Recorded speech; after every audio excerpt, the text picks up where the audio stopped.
Hi there, Rayleigh Bacon here. If you're a Foundation Series insider, your extension this week is delayed by 1 day. But I promise you it's going to be worthwhile. I need to put a little more attention into that. Most importantly, my son is about to head off for a 1-week adventure in Scouts, and I need to be fully present this evening with my family. I hope you understand, but I promise you it's worthwhile. This free edition, which is available now, is going to be epic. This was my favorite episode to date. I hope you like it.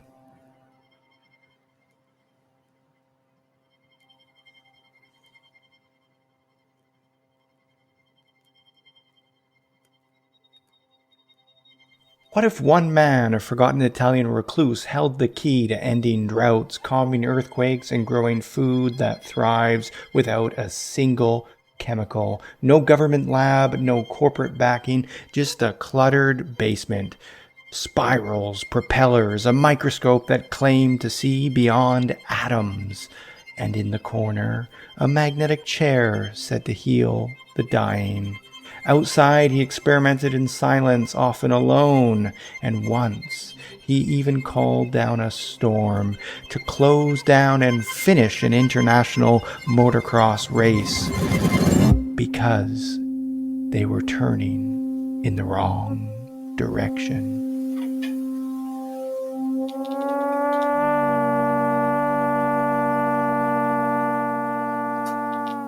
Was he a prophet or completely mad? His name, Pierre Luigi Ighina. Never heard of him? Exactly.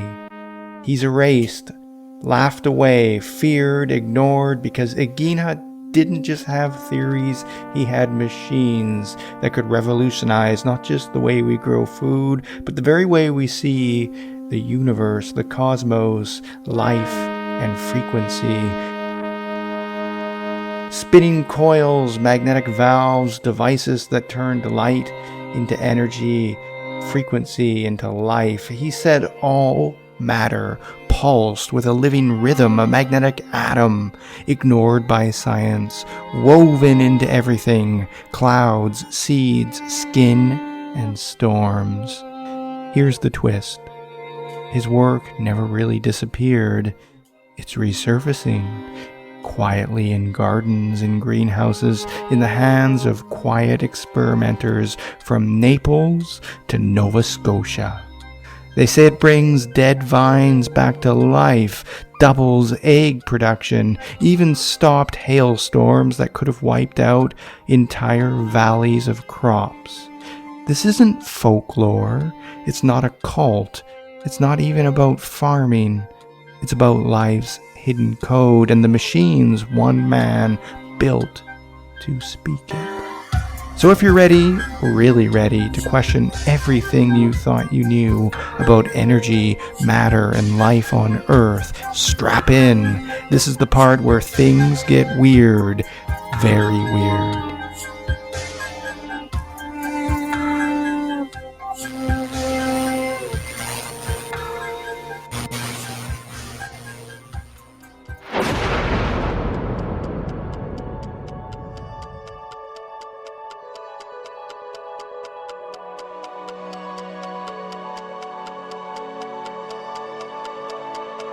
Hi there, Rayleigh Bacon here, and welcome to the Electroculture Foundation series, where we explore the unseen forces behind plant growth, magnetism, light, atmospheric charge, the hidden harmonics of our living Earth, and of course the untold stories, the rebels, the researchers, the mystics, and the forgotten science.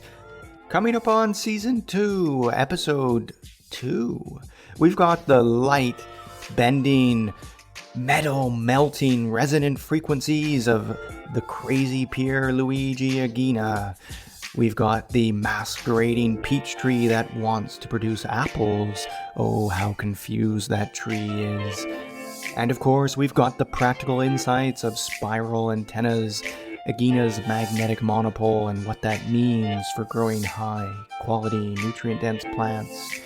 This is Pierre Luigi Ighina and the magnetic atom. Whoa. Every single time I start a new episode of the Electric Culture Foundation series, I start off by saying how crazy my week was. But I can honestly say that this was the craziest week of the whole Foundation series. You need to imagine what it's like, just for a moment, to tap into the mind of Pier Luigi Ighina, a madman, a lunatic on the fringes of known physics, matter, the world in the realm of mysticism. He truly bent my brain. Reading his book was a mind... I'm not going to say the curse word, but it really did. It literally broke open my brain. I can't say I'm a better person for it. I was wondering whether I was actually going to get into this episode because I had such a severe migraine yesterday when I was trying to decipher his book. I reached this point where I was like, oh my God, how can I make sense of what he's trying to say? How can I give it any justice? And then, with a splitting headache, I fell asleep, tossing and turning the whole night long, waking up with newfound insights. It's like the polarity in my brain, the wires that had crossed, had been rewired, and suddenly I was pulling in from the ether. Oh, either that or it was hoeing thousands of potatoes. One of the two, I don't know. Probably a combination. Oh dear, let's start simple, okay? Because I don't want you to finish this with a migraine. I want you to have some insights that you can apply in your garden, on your balcony, wherever you grow. And if you don't, well, open up a little bit of entertainment and a world of wonder and possibility. You've heard of atoms, right? Tiny particles, the building blocks of everything. Well, Pier Luigi Ighina believed there's another layer that most people missed, something even more fundamental, a particle so subtle it doesn't build matter, it moves matter. He called this magnetic atoms. It's very strange because it's almost like he refers to them as being a type of a substance, yet going deeper, it's so mixed with polarity that's as if its positive and negative poles combined together, neutralizing each other and radiating the essence of life. It's a paradox. It truly is. That's perhaps why it's called a monopole, meaning it's unidirectional, moving from not just up, downward, but downward, upward, as if defying three dimensions as we understand them. This is the strangeness behind his work. If we look at it through the lens of rationale, it makes absolutely no sense whatsoever. So you do have to tap into the fringes of what it means to be human and what it means to perceive the universe around us. According to Aginena, these magnetic atoms are everywhere, in the air, in the soil, in living things, even dead things, in motion, always in motion, traveling like packets of information encoded in light itself. He said, I claim that I had discovered the atom that could be found in all substances and in all places in great quantity. But what do? They don't sit still. They appear to excite matter. Imagine every atom or metal, water or flesh like a musical string on an instrument. Magnetic atoms are the fingers on the strings. They vibrate, they animate, they bring matter into rhythm. It seems to link quite nicely with what other researchers refer to as scalar waves, which seem to defy time and distance, as if 2 points are connected irrespective of distance and time. It's very strange stuff, and it also seems to connect back to what we'll speak on in future episodes regarding Russian researchers and torsion fields. There's definitely a connection. He's pointing at something that is validated by other researchers around the world, but expressed in a different language. And I think there's merit to that when you can start to see patterns unfolding in real world practical applications, as we will discover. But before we do, you need to come with me a little bit further. Let's hear a quote from Aginena that I translated into English. I called these new atoms magnetic atoms. Their function was only to give motion to the atoms that exist in nature. They are the promoters of all atoms. They are what makes matter move, what makes it respond, what brings it to life. Now, I do want to emphasize here that Aginena's magnetic monopole theory is so far removed from conventional physics that it is immediately denounced as pseudoscience without merit. There are no researchers in conventional fields of study who have looked at his work and said, this is something we have to replicate or something we need to undergo experiments with and discover whether there's merit to any of his claims. It's immediately removed and denounced as being so far insane. And that's why I like his work, honestly, because it's my view that when we create artificial boundaries around ourselves, we limit the potential of human discovery and innovation. And it's my view that when looking at the strangeness that occurs in the world, if you're willing to discover it, paranormal phenomena, and even things that I've seen with electroculture and plants that defy conventional physics, it's my view that we need to start looking at life through other lens in order to make sense of the things that are inexplicable. It's also my view that when you limit yourself to pure rationale, that in doing so you remove any potential for wonder. You have to look at the world with innocent eyes if you're to see and discover something completely unique and new. At the same time, as we go through Aginena's work here in this episode, I do want to be a little bit rational. I don't want to break down into complete mysticism here because the nuts and bolts researchers of electroculture, many of you might be listening to this episode. It's important that we don't go too far to the extremes and that we find a middle path. And in that, it's my hope that we will discover breakthroughs that can revolutionize not just the way we grow food, but the very way we perceive the entire cosmos.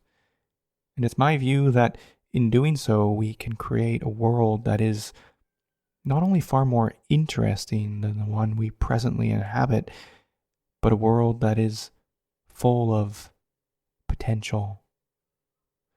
But I digress. What is electricity? According to Ighina, electricity is not a flow of electrons. He said, not in the way we usually think of electricity. To Aginena, electricity is a vibration, not energy being pushed, but atoms being excited. It's as if the electrons are a visual cue that we see, like a shadow etched on the wall. They're not the source of the light that created the impression. This is an interesting way to look at electricity. It's beyond my ability, honestly, because even sound, electricity, and electromagnetism is something that I don't fully understand, and I won't pretend to. But Ighina seemed to perceive such things in a fundamentally different view, and I like that. As he said, electric current is variations of magnetic atoms which excite the atoms of the conducting materials. He described it like this: electricity happens when magnetic atoms enter a conductor, like copper, and shake its atoms awake, not through impact, but through rhythm. And here's where it gets strange. He believed that the only reason we needed wires and generators was because we didn't yet understand magnetic atoms. If we did, we wouldn't need to burn coal or spin turbines. We could use the Earth's magnetic rotation itself. Does this not sound very familiar? Those of you who are familiar with the work of Nikola Tesla would clearly and quickly understand that what this contemporary Ighina, who had no understanding of Tesla's work, was able to come to a very similar perception, and claimed that he was able to validate his musings, just as Tesla attempted to do with his own devices in New York. But I digress. Another quote from Aginena: the exploitation takes place by the magnetic rotation of the Earth, which always gives the movement of magnetic atoms.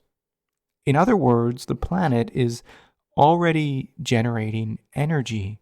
We just need to tune into the spin. In his lab, Aginena claimed he built devices that could excite materials, even insulators, and make those materials conductive. That's weird. He said, I was able to excite the atoms of other insulating materials, making them conductive. This means glass, plastic, even wood became able to carry electricity. If their atoms were properly excited by magnetic vibration, to him this was the future of power. Clean, continuous, cosmic. A system where positive and negative magnetic atoms unite, producing electricity without combustion, without friction. As he said, it is in the process of study to obtain electricity with the union of these two atoms, which could be a source of perpetual energy. This is strange because if you're listening to this, you're still probably wondering, what exactly is a magnetic atom? This really doesn't make a lot of sense. And, I'd be lying if I said I understood what Aginena is trying to share with his musings here. I'm still grasping at straws, and working with the Electroculture Foundation series on a 1-week episode schedule, it doesn't really give me the liberty to quietly contemplate for many days some of these concepts. So I may misspeak, I may even misrepresent Ighina's work and others because I'm human. But it's my hope that as we continue, I don't just entertain, we find some gems hidden in the muck. He tried to share these ideas. In 1928, he submitted his findings to the National Institute of Science in Rome. They rejected him, said it was destitute of any foundation. But decades later, the same principles he proposed, magnetic field interaction, atomic excitation, resonance effects, became foundational in nuclear physics, electron microscopes, and magnetron technology. He wrote, "I had to see that what I asserted about the magnetic atom was used by scientists in various stages of nuclear studies." He pointed to the Compton effect, Rutherford's atomic studies, and the discovery of the neutron's magnetic charge, all relying on magnetic fields, just as he had said. But he went further, much further. He asked if nature itself transforms matter, if the Earth produces its own nuclear reactions through resonance, then isn't it possible that life itself is powered by this same hidden motion? But I still keep scratching my head as I read through his book. It is so disturbing. It's really difficult. I'm going to put it in the show notes and take a look. I encourage you to do so. I don't think you'll get very far. Oh, I actually don't recommend it because you'll probably end up with a stiff neck and a sore brain. So I repeat, as I try to make sense of what he's saying, according to Aginena, what is electricity? It's not just current. It's not just a force. It's the song of matter being played by invisible hands, a vibration that excites atoms into action, a dance between the Earth's magnetic heartbeat and the spiral rhythm of the sun, a polar exchange of forces, a union between polarity. Electricity is not a push, it's not a pull, it's a pulse. This is really worth repeating. According to Ighina, electricity is not a push, it's not a pull, it's a pulse. This is at least my interpretation as he starts to break down his magnetic monopole hypothesis, which I'll speak on a little bit further in a moment, but let's continue.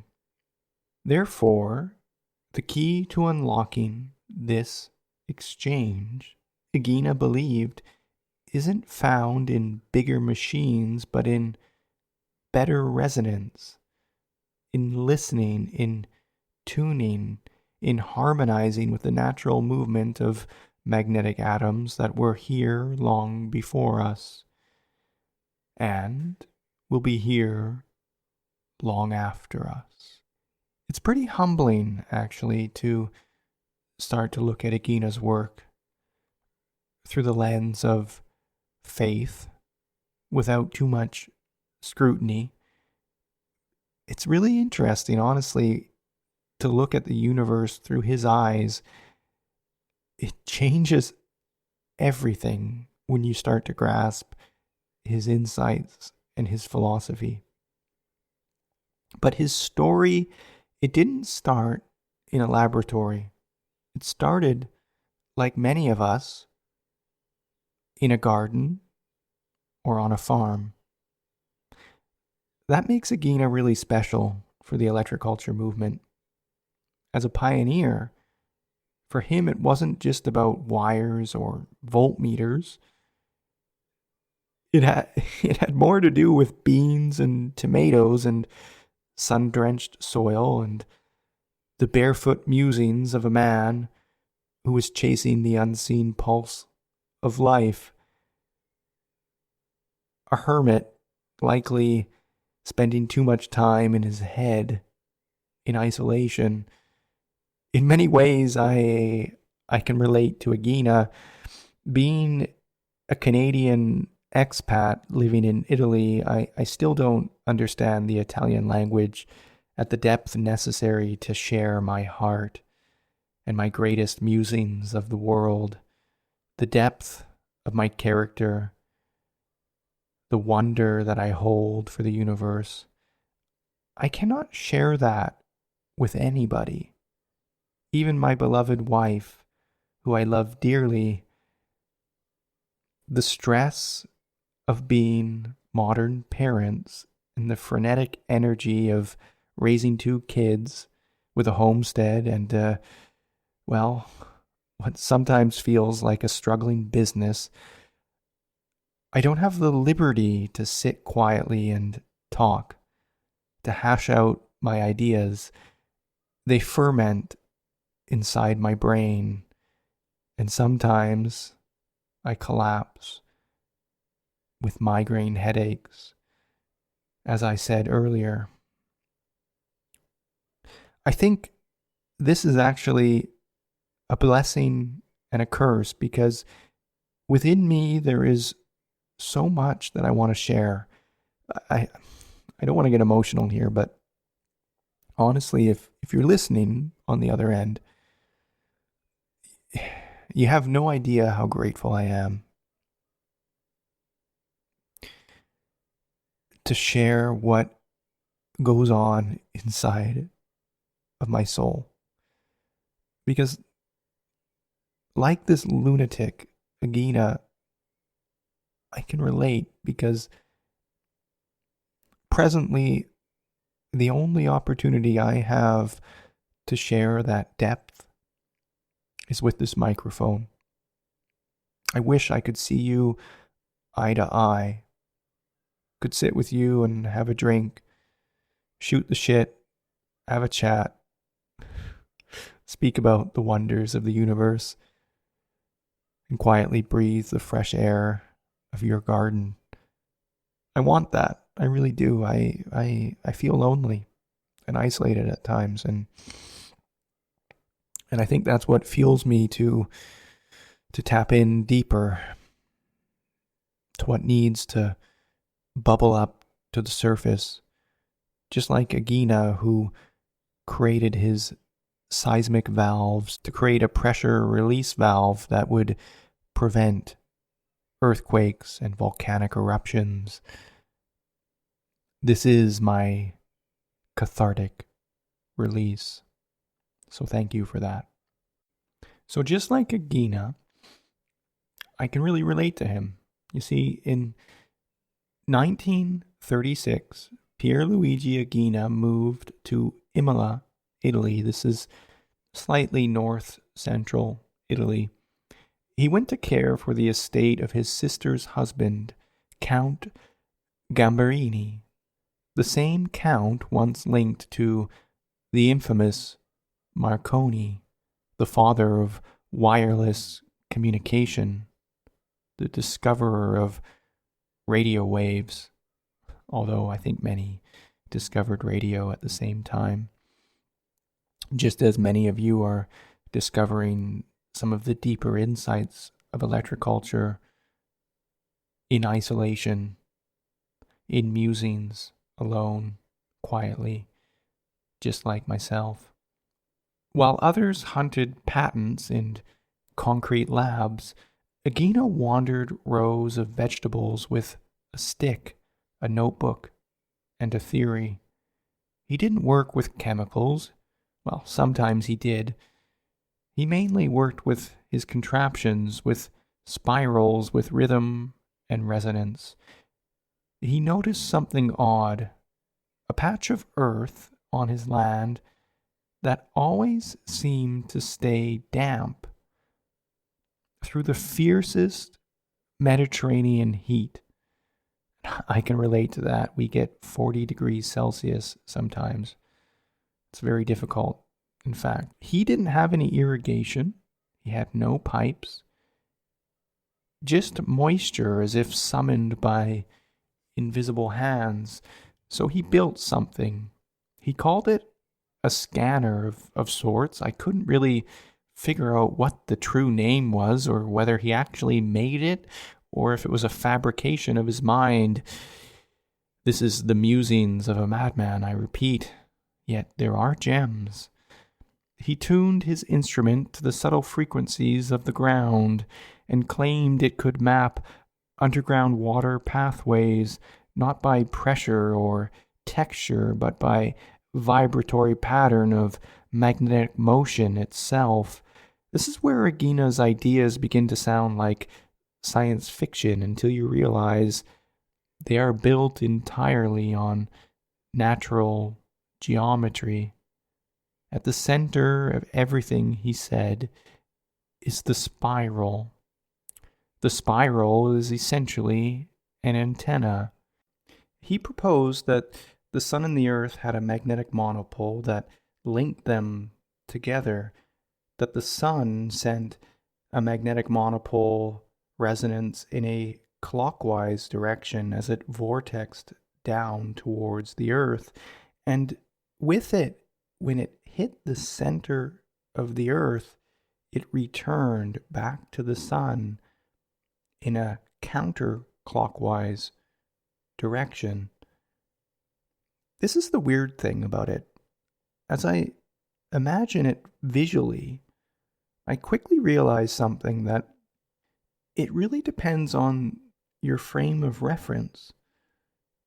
If you were to create a spiral and hold it in your hand, it's moving in a different direction depending on whether you're looking at it from above or whether you're looking at it from below.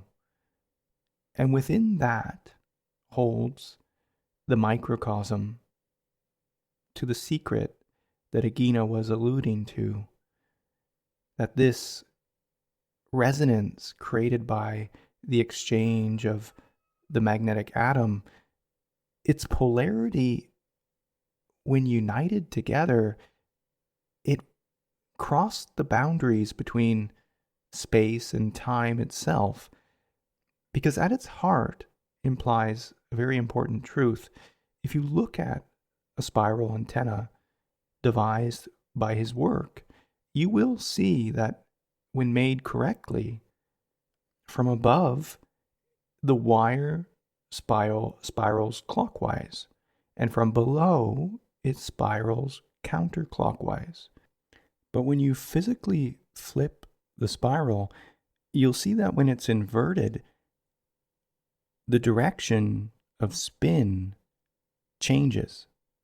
Now, if you can grasp the symbolism of this, that a simple spiral, depending on your vantage point, changes its direction of spin, shows you in a symbol what he was pointing at, which is this interconnecting principle, the resonant cord that connects the sun to the earth.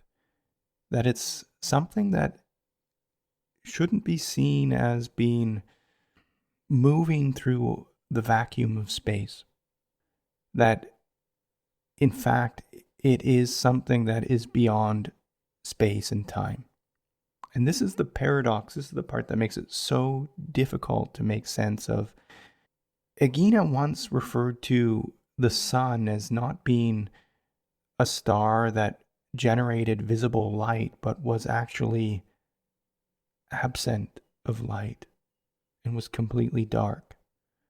When I hear that, I really don't understand it, to be honest. But I think he's pointing at something, which is this dichotomy between light and dark, orientation and spin. I think if we can understand that, we can actually see the view that there's something holographic between this exchange.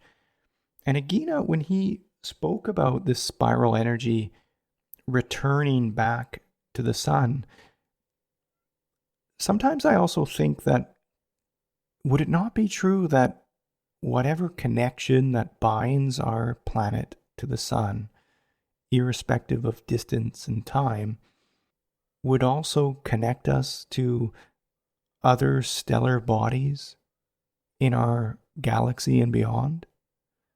Angles of light in an interconnected geometry of magnetic monopoles? A house of mirrors reflecting and refracting light, creating the physical dimension that we perceive? This is pretty bizarre, and I'm not going to go much deeper on that because I don't want to lose you. He saw spirals everywhere. DNA, sunflowers, snails, artichokes, tornadoes, hawks riding thermal vents, even the twist of olive branches. Spirals were the blueprint of life. They weren't decorative, they were functional geometry, the geometry of light, magnetism, and form. He said that light itself contained these magnetic monopoles, not the symmetrical equal pole magnetism we're taught in school, but asymmetrical polarities, left-handed rotations and right-handed rotations, male and female, twisting like lovers in a cosmic dance. The Earth's vortex is blue, the sun's is yellow. Their interaction creates green. So said Aginena. Green, the color of chlorophyll, the signature of life, the union point of these great celestial energies. Is it any wonder plants lean into spirals, stretch toward the sky, and even turn green when they're alive? This wasn't poetry to Aginena, it was an alternative physics. His antennas were tuned not just to size, but orientation, polarity, even color. He believed every substance had a frequency, and that frequency had a color-based signature. Copper coils or aluminum coils painted white or gold worked differently than those left raw. Wood aligned north and south behaved differently than wood turned east and west. Everything, he said, must be done in full respect of nature, strictly controlled by a wise mind and harmonious, where science and belief are the absolute coordinates. Let me repeat that quote of Aginena. Everything, he said, must be done in full respect of nature, strictly controlled by a wise mind and harmonious, where science and belief are the absolute coordinates. That is strange. That is blasphemy for scientism, to refer to science and belief being intrinsically connected in some way. But I digress. And while Italy's National Institute of Science rejected his findings in 1928, because he associated science with belief, perhaps, calling his work baseless, he didn't stop. By 1946, he was dissolving metal remotely, drawing power from high-tension lines without wires, only tuned circuits and vibration. But if you ask Aginena what mattered most, it wasn't his lab in his basement. It wasn't the electricity he could harness. It wasn't even the machines he created.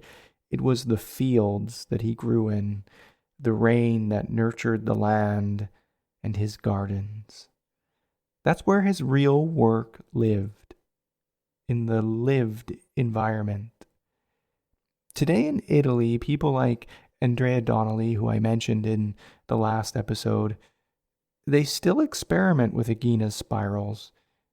There are a lot of electroculture enthusiasts in Italy that, thanks to the fratelli of Ighina, those who have taken his work and moved it forward, trying to make sense of his discoveries, the spiral antenna has lived on. Men like Donnelly who have taken his concept even further, making rainbow antennas for electroculture. He doesn't just use them for growing bigger plants. They connect the passive circuit even to chicken coop roosts and watch 10 hens lay 13 eggs a day. Coincidence? Maybe, but Aginena, I think, would be smiling from above, because he always said that what you eat, what you drink, and the energy of where you live directly affects your life force. This wasn't metaphor, this was measurable, this was happening. In his book, The Magnetic Atom, isn't just theory, it's a handbook of sorts, although it does read like the wide-eyed bantering of a lunatic, at times repeating itself or going on unusual tangents and asides. Maybe that's how some people perceive me. But before you dismiss his work and what I've shared so far, before you let that inner skeptic inside of you start twitching, take a moment of pause. Ighine's legacy continues to live on. It is unknowingly the source for all the arguments on what direction we should be spinning our wire with our antennas. Yet, nobody knows his name. It's my hope that maybe you'll share this podcast to electroculture enthusiasts and let his work live on. And his work, as we will discover, it's still quietly being validated in the most unexpected ways. It started like many of his stories with an obsession, not with machines, not even with electricity, but with magnetite, that dark, dense, ferromagnetic stone pulsing with magnetic energy. I immediately began the study of magnetic substances. The most interesting was the magnetite. He crushed it, dissolved it in acid, and stared at it with his acclaimed lenticular microscope with layers and layers of lenses he claimed could be neutralized by integrating dissimilar elements together that would neutralize their resonance and allow him to pierce beyond the atom. I think this is one of the reasons why his work was immediately denounced by anybody in academia who heard his claims. In fact, they would have argued, how is it possible that one man could create such a device? But I digress. His lenticular microscope had multiple layers, 4 to be precise, stacked one atop another. He wanted to know what is magnetic force really made of. Sure, others were happy with talk of fields and poles and iron fillings, but Aginena, he wanted more. He wanted to see the flux, the ghost that moved atoms. So he set up an experiment, an iron bar, a magnet, between them a piece of pure crystal glass. If magnetism was real motion, he thought, it would leave a trace, a deposit, a signature. But the test was negative, always negative. So he Left the setup for 2 days. Still nothing. 4 days. Nothing. 30 days? That's dedication. He peered again through the stacked microscopes, now at 700 million times magnification. Still nothing he could confirm, nothing he could name. He hadn't discovered his magnetic monopole quite yet, until something fell. A piece of magnetite from a shelf above landed by chance, of course, near his glass slide. And in that exact instant, Aginena had his eyes to the lens. He saw it. I noticed traces of moving light on the surface, a flicker, a shimmer, something not there that was there. So began the next chapter of his life. For months, I repeat, months, he repeated his experiment again and again, sometimes days without sleep, in a mania, fighting with unstable focal lights and finicky glass, and then at, as he claimed, over 1 billion times magnification. He saw it again, a dot, a flicker, what he called an atom. But not just any atom, a tiny atom in fast motion. It didn't behave like the others. It wasn't part of a structure. It wasn't bound to a substance. It was everywhere, in the air, in the soil, in living things, in silence, and in sound. I claim that I had discovered the atom that could be found in all substances and in all places. And these weren't just passive particles. They moved. They made things move. They could excite the atoms of radioactive metals. They could isolate matter from decay. They didn't just belong to the world. They ran it. I called these new atoms magnetic atoms because their function was to give motion to the atoms that exist in nature. To Ighina, this wasn't chemistry, it was choreography.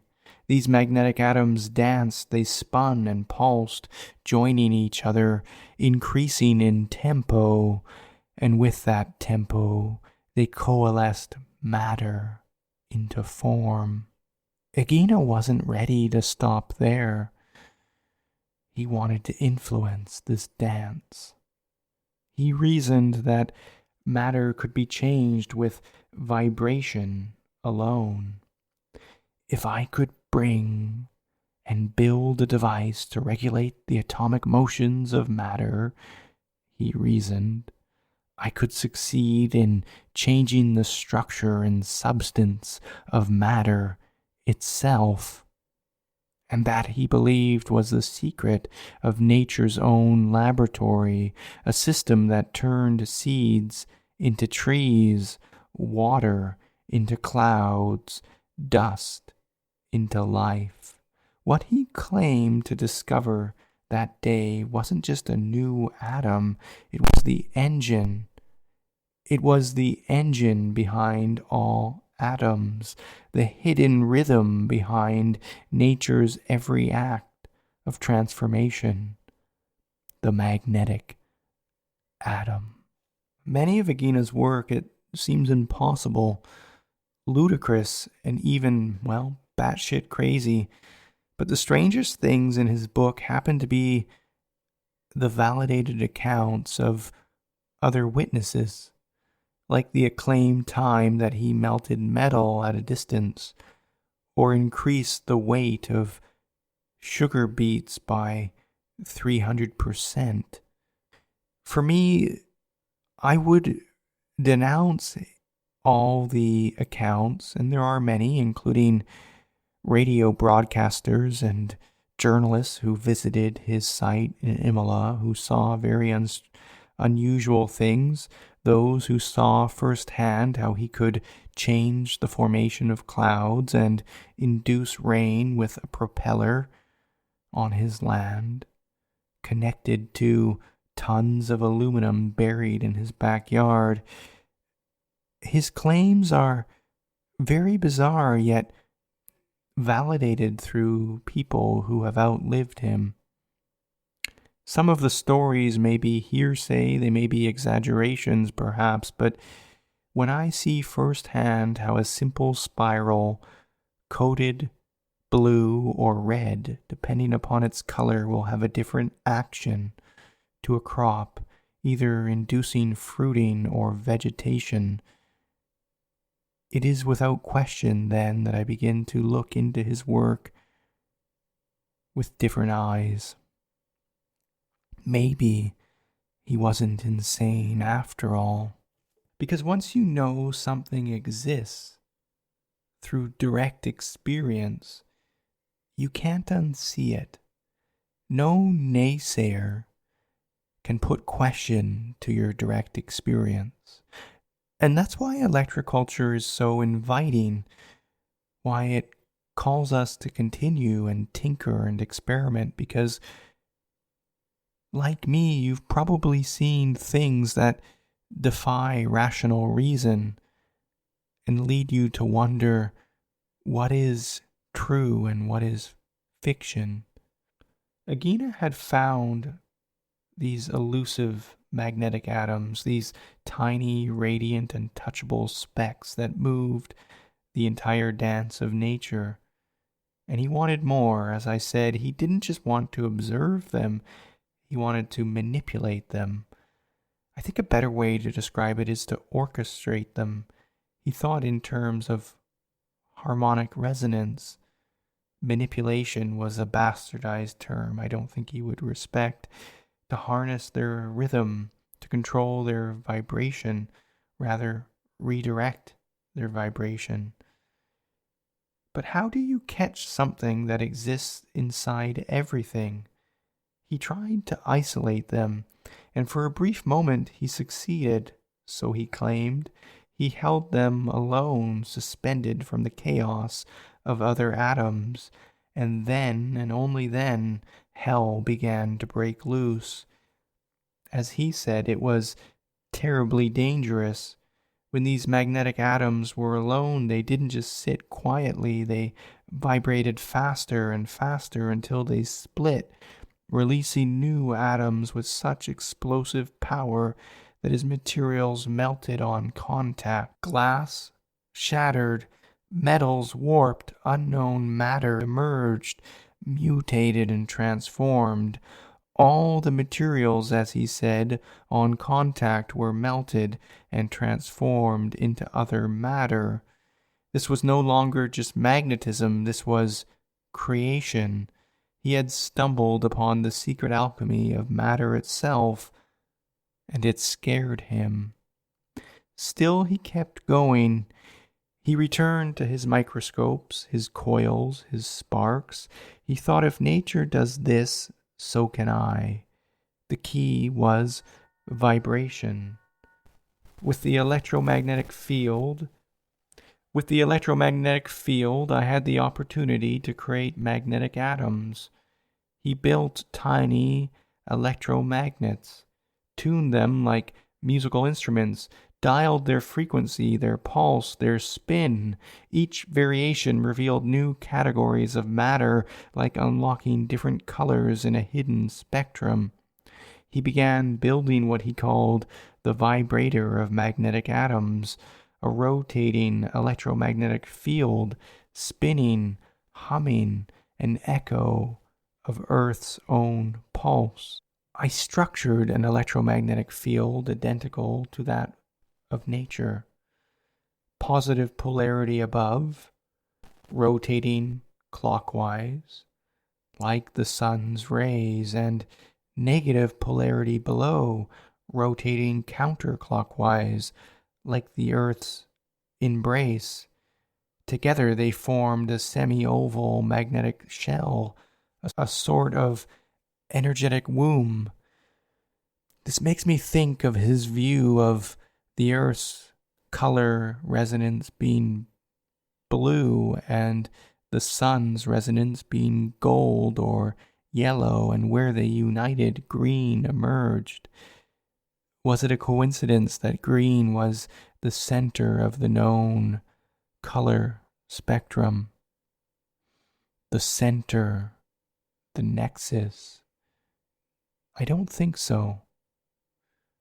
The nexus of polarity, the union of magnetic poles, akin to a vortex entering into the 0 point, perhaps to God itself. So I repeat what he said here, because this is worthwhile. Positive polarity above, like the sun's rays, negative polarity below, like the Earth's embrace. Together they formed a semi-oval magnetic shell, a sort of energetic womb. Is this not similar to the sacred shape of the egg that Victor Schauberger used to charge water and create levity? Very fascinating stuff. And into this womb he placed matter, stone, wood, metal, flesh, seeds. He connected massive potentiometers to his coils, 2 knobs, each the size of a forearm, allowing him to make the tiniest changes to the electric current. And when he tuned it just right, when the magnetic vibration of the field matched the vibration of the material inside, as he said, a slight absorption occurred, caused by the magnetic atoms uniting with those of matter. That was the moment of resonance, when the atoms danced in sync, when the door cracked open. From there, it was simple. Just turn the knobs. Just turn the knobs. Increase the vibration or decrease it, and matter would change. To transform matter into another, it is necessary to know exactly the variations of vibration required. Not all atoms could handle it, however. Some would collapse, others would morph, hybrids, anomalies, echoes of something never seen before. But if the conditions were perfect, if the material was completely enveloped in the field, if the spin was just right, the atoms would obey. Matter could become other matter. That was his crazy dream, his lunatic musings. Not transmutation by alchemy or fire or force, but by resonance, frequency, vibration. This brings me to one of Agina's most, credulous experiments. One that I usually don't share when I speak of Agina's work, because immediately it discredits a lot of what he's claimed and what others have claimed thereafter. However, let me tell you the story nonetheless. It began as many of Agina's experiments often did, in his garden, with a young peach tree, still pliable, still uncommitted to its future. He brought out the machine, his vibrator of magnetic atoms, that rotating magnetic field he believed could whisper to matter and ask it to politely change. He placed the coils close to the base of the tree. He let the device hum to life and began the tuning process. This is a direct quote from his book, translated into English. The 2 potentiometers had the graduation of the 45 degrees first and the 75 degrees of the second. You can see why I had a headache reading this. That's what he wrote. 45 degrees, 75 degrees, as if that made perfect sense. Then he went to an apple tree and tuned again his device. The graduation of the potentiometers corresponds to the first 57 and the second at 85 degrees. Let's pause for a second here, because reading this section of his book, it's insane. But the weird part is he drops these values. He'll say 45 degrees, 75 degrees, 57 degrees, 85 degrees, like someone sharing a pie recipe. Oh, just set the potentiometer to 45 degrees and wait, he says. There's no diagram, no explanation for why these values matter. He doesn't explain how he discovered them or how the knobs correlate to atomic resonance.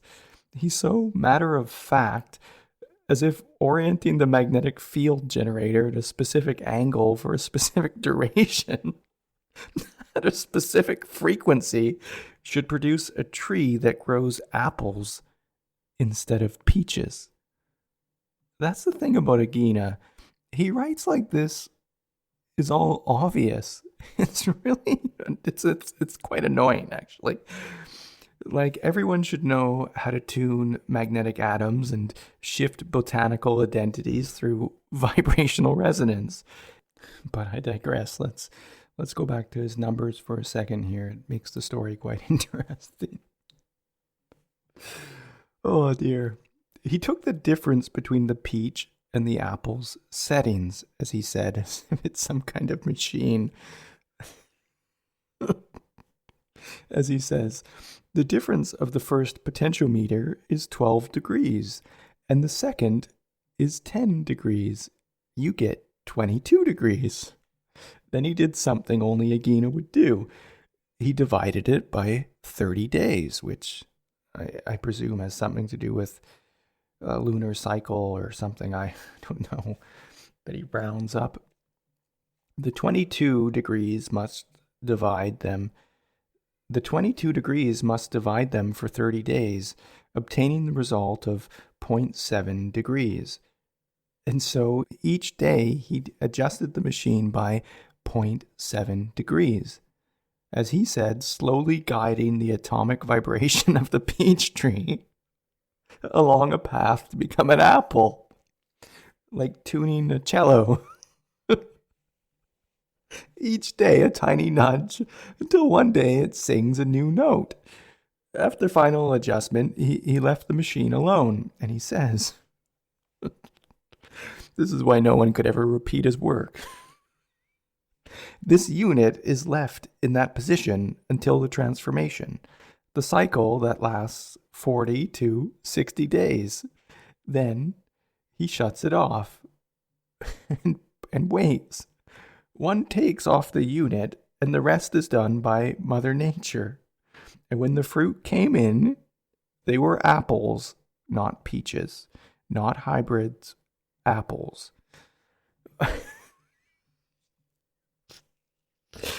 I don't know. Did this really happen?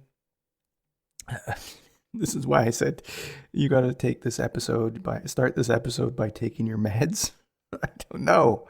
We don't know. There's no video, no peer revision, just Ighina's word and his machine and the quiet confidence of someone who believed he had touched the operating code of life. The weird thing is, though, he doesn't actually have any machines left. He's got his magnetic chair, which has these springs on it.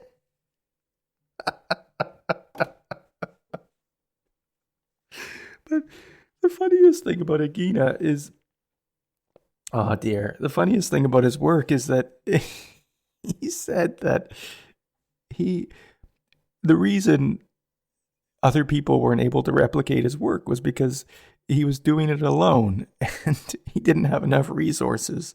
So every time he had to invent a new machine, he would dismantle an old machine and use the parts from his old machine to make his new machine. How convenient. Oh, dear. It's been 2 years now, 2 long years. The electroculture beginners to advanced community about to reach a milestone. We're going to hit 300,000 members before the summer of 2025 is finished. But it's a lot of hard work, oh my goodness. I have over 100 pieces of written content on our Substack. If you haven't seen that, take a look. A lot of effort, a lot of love, all available for free. And the Foundation series, this podcast itself, presently 2 to 3 days of work every single week. I am starting to burn myself thin. But I'm in this for the long haul. I'm rooted in passion. I want to see electroculture spread the world over. What this movement can do is incredible. And what it means, most importantly, for people like you, is an opportunity to not just grow high quality, nutrient dense food with less, but to do so in a way that radically transforms not just the way you grow food, but the way you see yourself and the very cosmos that you're a part of. I think within this movement lies a hidden gem, a newfound paradigm of life. And if you're in this like me, slowly it's going to be revealed. I promise you. But in order to make this happen, in order to keep going on this project as it is, I need to ask a favor. Although we've reached our first $1,000 worth of committed members to the Foundation Insider Editions, it's not enough for me to keep going. Yet, here I am. I need to 10x this project, and here's what I'm asking of you. If you want to commit less than $5 a month, that's it. You get access to the extensions, or a year subscription will give you all the extensions in the year ahead. It's that validation that's going to keep me motivated beyond, well, God. So, if you've been enjoying this so far and you want to support this movement and help this project grow, consider being a member. Head into the show notes, the description, and sign up and help support your favorite show. If you can't do that, and honestly, you don't have the funds, well, I get it. I really do. But take a moment and leave me a review, leave us a review at Electroculture Foundations, anywhere you listen to podcasts, and it will help this reach more hearts and minds. I thank you so much with all of my being. With that, let's go back to the show. By now, Ighina wasn't just observing atoms, right? He was starting to categorize them. He claimed that every magnetic atom had a direction, a certain spin, or a pulse. Which makes me think a little bit about the way that he spoke about angles. And this is the thing, is like he claimed that the magnetic atom was encoded in light itself, as if like packaged information, right? So essentially, he's saying that if you can change the angles of the magnetic atom, i.e. the angles of light, then you can change matter. And that's interesting because it makes me think, well, maybe he wasn't as crazy as we make him out to be, because angles of light creating matter, I think there's some truth to that. We do see, as an example, and there's a book which I'll cover in a future segment, written by a man named Vidler. I believe his first name is Mark Vidler. It's called the star mirror. He took the work of Robert Bouval, who helped with theorizing the age of the Sphinx and the pyramids of Giza. He took the Orion hypothesis even further. Those of you who aren't familiar with that, it's not that important presently. I'll just say that with Vidler's work, he definitively proved that at a very specific point in time in which he claimed the pyramids of Giza were built, all of their angles of their slopes, including the bent angles of slope on the faces, because the pyramids, if you look at them, they actually have 8 faces, that all of those angles corresponded with a star in a constellation. And he said there are 12 constellations in the zodiac. What he discovered, that there are these, you could say, 4 sides to each of the pyramids. That the 4 sides of the pyramids times by 3 gives you 12. And with computer modeling, he discovered that those 12 angles aligned with the brightest stars in each of their respective constellations of the zodiac. If that's not angles of light, I don't know what is. And in that, Vidler said it went further. Each of the bends of the pyramids created an additional 4 times 3 pyramids angles, making an additional 12 angles. And what did he discover? That the 12 additional angles pointed to 12 additional stars, each one of those stars in their respective constellations. 12 to be exact. And what he discovered from there was that, if you haven't lost me, the first 12 angles were the brightest stars in each of the respective constellations. The additional 12 angles were the second brightest stars in those respected constellations.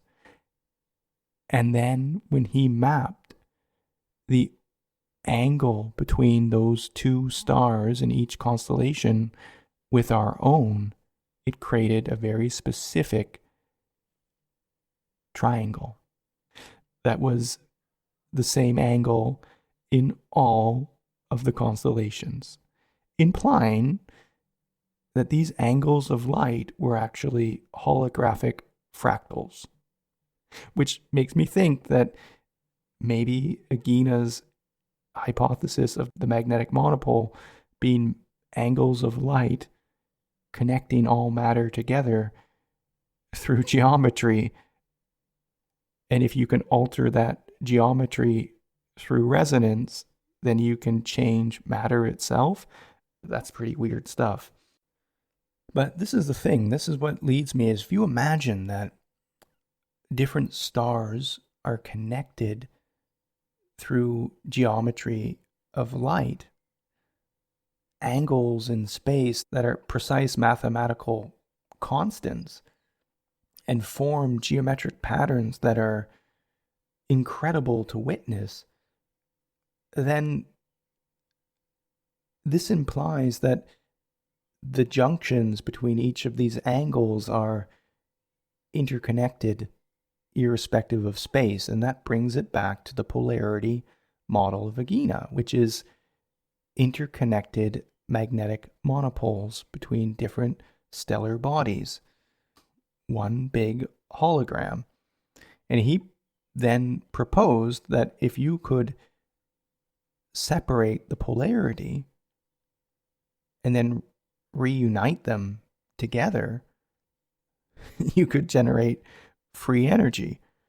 It's pretty bizarre stuff. A self-sustaining pulse, energy not burned or extracted, but grown. I don't know what to make of that, honestly, so I won't go into that in much more detail. But he does go into the atomic bomb. This is pretty interesting too. He says, not just from the perspective of geopolitics, not just radiation, but the very structure of the atmosphere. The explosion didn't just destroy matter, he claimed, it distorted the resonance of the magnetic atom. It interrupted the pulse between the Earth and the Sun. The sky itself, he said, became unstable, a zone of chaotic amassment. Magnetic atoms, violently absorbed, spun into frenzied excitation. He said these reactions provoke their continuous amassment. I have no idea what that means, but clusters of atoms, as he says, now overexcited, would begin to influence neighboring materials like a fever that spreads. Each atomic cluster reached its maximum vibration, then transmitted that vibration outward endlessly. And when these frenzied clouds of resonance collided, as he said, they cause powerful electric discharge, invisible lightning, uncontrollable pulses, echoes of the bomb rippling far beyond ground zero, interconnected through space and time, not fading. This is strange because this leads me into an observation that anybody who has studied ufology will quickly learn that the flaps of UFOs increased significantly, alien contact and the like, seemed to occur after we detonated the atomic bomb, as if somehow we sent out a call in the far reaches of the universe, as if maybe we were damaging other places through this interconnected web that Aginena alluded to. These excitations coming into contact with living organisms easily cause the alteration and deterioration of their structures. Let that sink in for a moment. He's saying that life itself, biological structure, cellular rhythm, perhaps even thought itself can be damaged subtly and persistently, not by fallout, but by the disrupted resonance of geometry, the exchange of magnetic atoms. It wasn't just a military crisis, according to Aginena, it was an energetic trauma to the planet's vibrational body. And so he asked the question no one else was asking: what if the real danger of nuclear weapons isn't destruction, but dissonance? What if the aftershock isn't radiation, but the collapse of harmonic balance in the Earth's most subtle systems, i.e., disharmony? That's why he returned again and again to the same themes: polarity, rhythm, the spiral as the translator between chaos and coherence.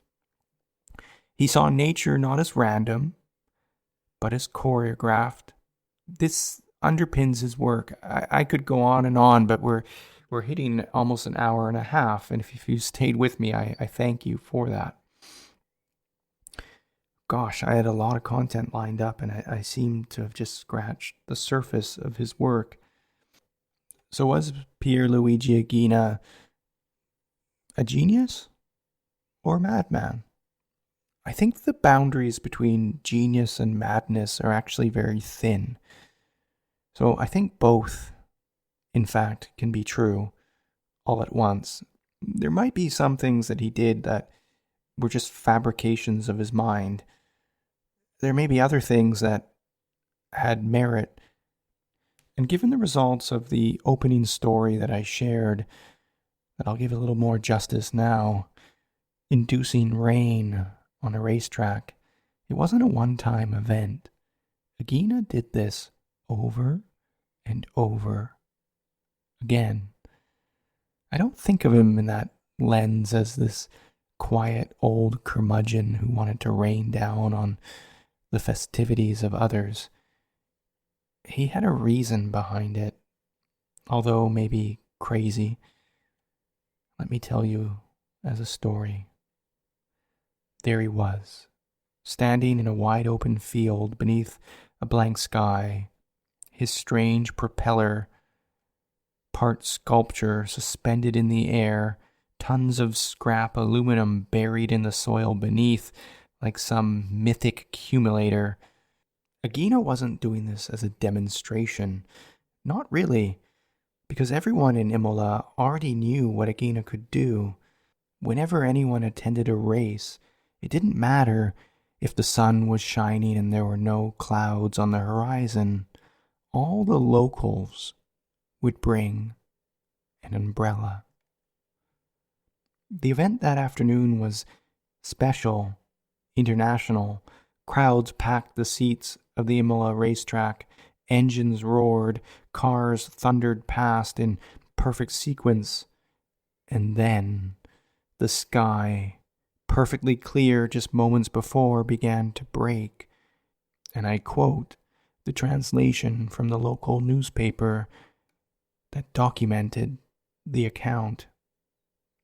The sky was completely clear, and 10 minutes after he must have started his machine, the clouds broke right over us. It didn't drizzle, it poured. This is a strange thing. It was dangerous, really, because cars skidded, spectators gasped, the race came to a sudden halt. I like to imagine that some scientist in the audience stood up and called it nonsense, a coincidence, atmospheric trickery. But Ighina would have shook his head.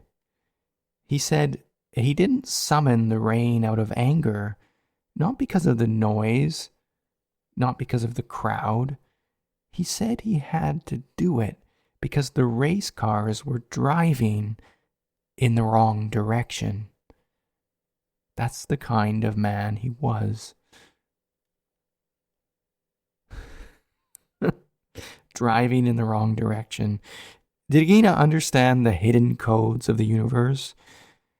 And are there things that we can utilize? I do think so. And now, nearly a century later, what happens when the tools he built start working again? When backyard gardeners rediscover his spirals, when old seeds, long dormant, begin to sprout with a new vitality, as if remembering what we forgot. That's where we go next. In this Foundation Series extension, we take you deep into Ighina's world of practical electroculture, how to build spiral antennas using modern materials, how color, polarity, and even planetary timing affect outcomes. I'm going to share with you my first-hand accounts of using Ighina's philosophy of color and the placement of specific spirals and the weird effects that I saw and the practical applications that you can take away from that. You'll learn how water energized by specific spirals can pull minerals from its tank like a natural filter, how wild wheat can change color and thicken prematurely, how sweet potato slips can produce more vegetative growth and less roots, and how tomatoes can grow with greater vigor or fruit. All of these factors just influenced by the choice of color and resonance. You'll discover how the human magnetic field, your presence, your intention can shape not just your health, but your soil's vitality. And yes, you'll hear 3 of Ighina's most unbelievable stories. The magnetic balloon that defied gravity, the ET encounter beyond this world, and the time he healed someone with his magnetic chair. This isn't just the story of a man, it's the rediscovery of a method, a blueprint, a forgotten science that sees life, color, energy, and consciousness not as separate disciplines, but as one system. This is the history they never taught you, the technology they said couldn't exist, and the future we may need to reclaim if we want to grow food without poisoning ourselves and the soil beneath our feet. I'm your host, Rayleigh Bacon. It all starts here. Welcome to the extension. Let's begin. If you want to get access to that and unlock the full Electroculture Foundation series, check out the link in the show notes or description. It's less than $5 a month, and you'll get full-length episodes every Friday. It's given me a migraine, this one, but that's what happens when you're trying to decipher the workings of a mad genius. Become an early pioneer in a growing movement, grow better with electroculture, and help rewrite our role as stewards of the Earth, the cosmos, and beyond. That's a wrap on this free edition of the Foundation series. If you're a Foundation insider, stick around. There's more coming up after the break, and for everyone else, we'll catch you next week.